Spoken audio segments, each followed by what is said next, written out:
Sa awa naman po niya, mula po nung pagkabata ko, wala pa po naman akong nakilala, minahal, nakasama, o ano pa man, na nasaktan ako. Maaring sa puso, pero hindi physical ever.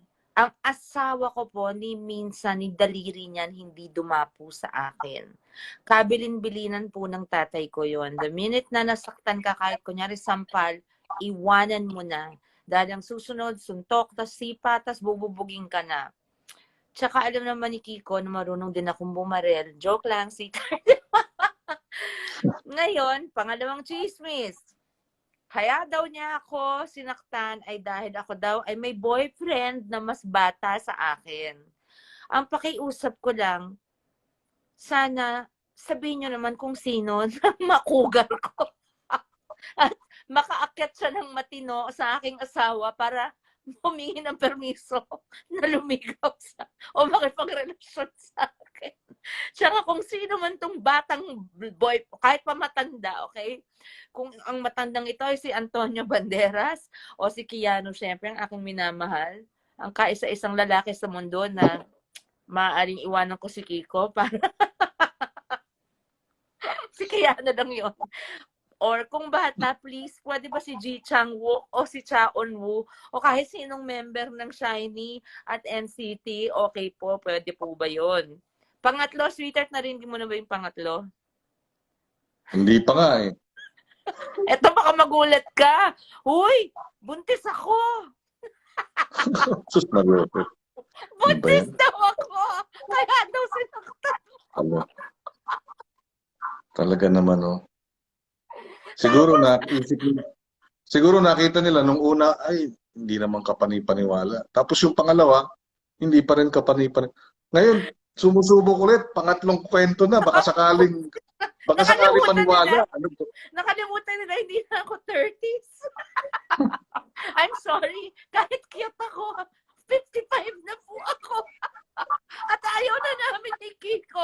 Okay na kami kay Miguel. Sa Disneyland lang po, pagod na kami. Sabi nga namin, remember during one dinner, sweetheart, nasa table tayo kasama sila Kaki. Sabi ko, ay salamat, tapos na tayo natapos na natin ang Disneyland. Oh my God. Sa wakas, after Casey, nung maliit siya, tapos si Kaki, si Miel, tapos na rin si Miguel, remember? Tapos yakapan kami ni Kiko, biglang nagtinginan kami, oh no, may mga apo pa palang darating. Tapos remember what Kaki and Miel said? Don't worry, Mom. Sabi ni Kaki, when the grandchildren come, you and Dad just stay in the hotel. We will take them to Disneyland, remember? Kasi ayoko na maglakad ng ganung kalayo. Unless may motorsiklo. Unless may motorsiklo.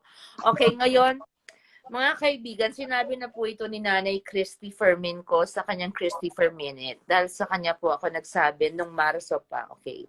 Sweetheart, I'll make kwento na, okay? Go ahead, What yes. happened, yeah. Yes. Lalo na sa inyong mga nakanood nung, when, was that our anniversary, Dad? Our 25th? Or was it, no, anniversary, yeah, the dinner, remember? And then I FaceTimed with Casey. Remember? Oo. Tapos meron kaming parang pinag-uusapan na sabi ko, did she tell you? Kasi alam ni Casey. And she said, yeah, she told me because she was worried about you. Yung she na pinag-uusapan namin is my manager in America. And she told Casey, because something happened. Okay, ngayon pwede ko na ikwento. Because I'm feeling better. I am in a place that my family knows I love very much. And this is the story. May mga naglabasan. Kunento na po ni Nanay Christine. I will just confirm it and tell you maybe a few more details. Alam ng asawa ko ito. And my family has been nothing but supportive, loving, and praying for me. Si Kiko, tiniis yung sabihin na nating depression ko. Ito po talagang nangyari. My surprise, remember, nagpo-post ako ng mga happy dance dito sa IG. Because I had a surprise for my Sharonians, for all of you guys. My big surprise was that I was coming to Hollywood to do my first Hollywood film, not for any platform, not for Netflix, not for any platform, but for cinematic release with premieres all over. Um, Produced by Dan Lin, who made Aladdin, and the Amblin partner, and the big boss, the one and only Steven Spielberg. The very first all-Filipino cast na I was so honored to have been chosen to be part of. At ang lead star po nito ay si Joe Coy, ang ating one and only, our very own Joe Coy. Now, Joe Coy was the one that handpicked me to be in his movie. He suggested to the producers that this, pinag-usapan ako, kunenta niya ako. And then I had several Zoom meetings already with the producer. I'm sorry, the casting directors, the director, our director Jay, and then later on with Joe. I read for the role kasi dalawa lamang, aside from Joe Coy, dalawa lang ang lead roles na parehong babae. Kasi it's loosely based on his life. So, kasi komedyante siya, alam ng mga tao yung lagi he would talk about his mom sa kanyang shows sa Netflix, right? So, anyway, so one of the two female lead roles was the role of his mom and the role of his mom's sister, yung tita niya, who was actually the one who was very supportive of Joe Coy becoming a comedian and pursuing a comedic career, a career in comedy. And very close siya doon, si Tita Teresa niya. Anong nangyari po, I'll say it na as it is, Dada, kasi it's finished na naman. Yung kinikwento ni Nanay Christy na isang dokumento, ganito yon. Dapat umalis ako ng May 18 to fly to LA, and the very next day, fly to Canada kung saan ang shooting. Sa Canada, may 2-week quarantine. At ang umpisa ng shooting namin ay dapat May 3, I think, or something. Now, in Hollywood, it's very different because napaka-efficient ng kanilang pagtrabaho na nakaschedule na yung buong shooting. Every single day of the filming was scheduled. I'm of course, permits for locations were already gotten and confirmed. And because Joe Coy has to stick to this tight schedule, since he's going to have a very long and very big tour. Kumbaga sa concert tour, siya yung kanyang stand-up comedy act, ito-tour niya. So, kailangan matapos yung movie in time, which was supposed to be end of June. Okay, ang nangyari po sa akin is, they swabbed me. Dapat kasi kung sasakay ka ng eroplano before leaving the Philippines. And I could leave because I am a U.S. immigrant. I'm a legal resident here. Si Kiko never yan magiging residente ng kahit ibang bansa, kahit anong bansa, dahil kahit nung nasa Boston kami at nabuntis ako, doon gusto niya umuwi ako para manganak. Pero nakakaintindihan kami ng asawa ko. Yung asawa ko supportive yan, kahit nasa amin ni Keanu, supportive siya. Pero hindi pa naman ako titira dito. Marami na akong ginagawa. Kikwento ko sa inyo. Ito lang. So what happened was, before you get on a flight, of course you have to get a PCR test, a COVID test, about, what is it, like at least 3 days before your flight. So I was flying out May 18. On May 16, I got swabbed by one laboratory that I cannot find it in my heart to forgive. I'm sorry, I won't mention it.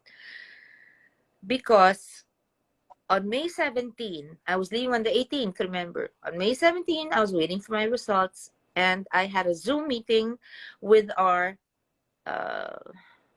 travel coordinator. You see, these big productions have a travel coordinator. They have lahat may coordinators for everything. So everything, Eugene, one of the actors in Joe Coy's movie, was also in that Zoom meeting. Our travel coordinator was in that Zoom meeting. My assistant Penny was in that Zoom meeting. Peachy was in that Zoom meeting because Peachy was coming to be my assistant.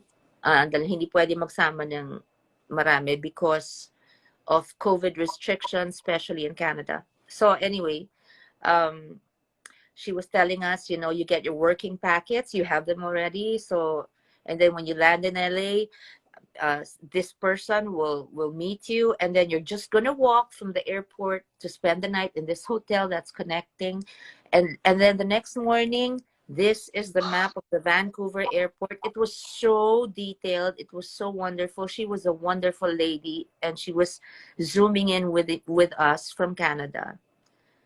So I was so happy, and I told Eugene, I am so excited to meet you in person and to work with you because you're really funny. As it was the first time I met him, and he plays Joe Coy's cousin in the movie. Anyway, to make a long story short, natapos yung meeting. I was so happy. Nakapack na kami. We were ready to leave the next day, and I was gonna announce to you the very next day and say something like, "Well, Hollywood, whatever, I'm finally going to meet you," or something, and surprise all of you, my Sharonians. And what happened was, wala pang 5 minutes after the Zoom meeting, my assistant called me to say, "Ma'am, di po kayo makakaalis bukas." I said, "Why?"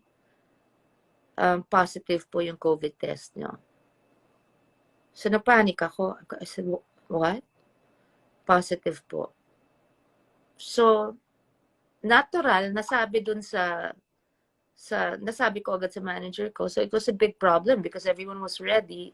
They couldn't afford any delays. And naturally, it was heart-wrenching and heartbreaking for me. I literally, nanlambot ako na para ako natunaw. Ito yung masakit.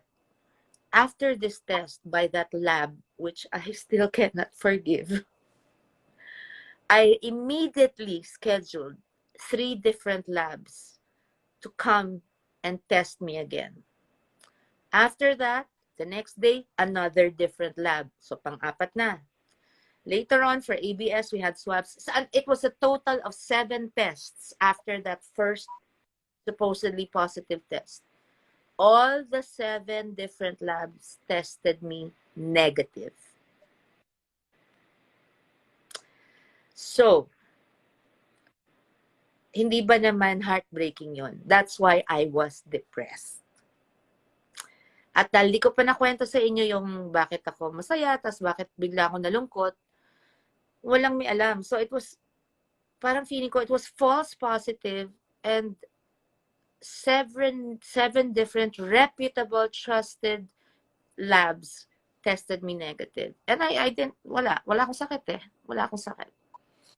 That same lab na nag-test sa akin ng positive, tinest ng positive, yung masahista ko, na natakot din siya, because she's not so young anymore. She's been with me since hindi ko pa asawa si Kiko, 94. Tapos pinatest ko siya ulit, negative. Kasi magkasama kami dun sa, parang nag-quarantine na lang kami just to be sure because my kids have morbid, what do you call it? Comorbidities. Comorbidities, yes. So my 3 kids have asthma. And pag ikaw ay nagkaroon ng COVID at ikaw ay may asthma, ang asthma ay problema sa paghinga, di ba?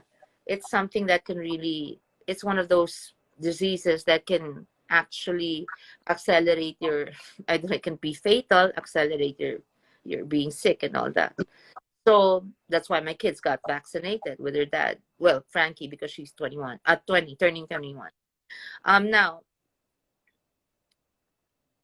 it took me, ganito kasi ako pag medyo namumroblema, which my husband of 25 years knows very well already about me. Parang pag may namatay, I shut down. When my mother died, wala akong pakialam kahit anong sabihin ng tao, pero hindi ako nagpupunta araw-araw ng maaga sa burol niya.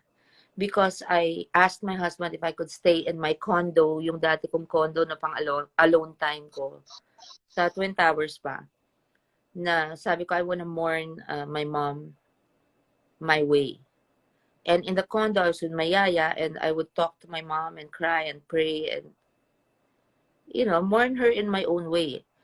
Ayoko yung parang, it wasn't a time for me. Alam ko medyo, it was a bit ill-mannered and unethical. And it was, I'm sure my mom was turning in her. Siguro gusto niya ako sakalin kasi sabi niya siguro, hoy, bastos ka, may mga bisitang dumandalaw sa akin dun sa burol, hindi mo sinasalubong, iniiwan mo sa mga kapatid ko, mga tita mo. But that was how I felt. And my mom, I'm sure, knew that. So Kiko let me mourn the way I wanted to mourn. And then, I would go to the burol late na. Yung, gusto ko kasi masolo mami ko. So ayoko siya nakikita doon, nakahiga. So hindi ko man napasalamatan lahat ng nagbigay ng respeto kay mami. Hiyang-hiya man ako. It wasn't a time for me na ayokong umacting, na ayokong, mas importante lagi na lang kasing inuuna ko yung ibang tao kahit nung namatay si daddy at buntis ako kay Frankie. Parang you had to do your duties as a daughter na namatayan ng pinakamamahal na magulang. When it came to my mom, total orphan na ako. So I didn't want to, feeling ko no, I don't want na. Parang I just want to mourn the way I want to mourn. I don't care what they want to say. And so that's how I am. So when I am depressed over something, or nawalan ako ng kaibigan, or nawalan ako ng napakalaking oportunidad na hindi na maibabalik sa akin. Kahit gusto nila Jokoy at ng director ko na nandun pa rin ako, wala silang choice kundi tuloy yung movie. So my role as Tita Teresa went to Tia Carrere. She played the sister of the ate of Lilo in Lilo and Stitch, yung boses niya. And she was also in Wayne's World, for all of you Gen Xers like us, no? She's half Filipino, so she got my role. She already had a role in the movie, so when I couldn't make it, she got the other lead role. And I'm glad she did. But it broke my heart. It really did. Because it was such an honor to be in the very first all-Filipino production in Hollywood, backed by a producer as big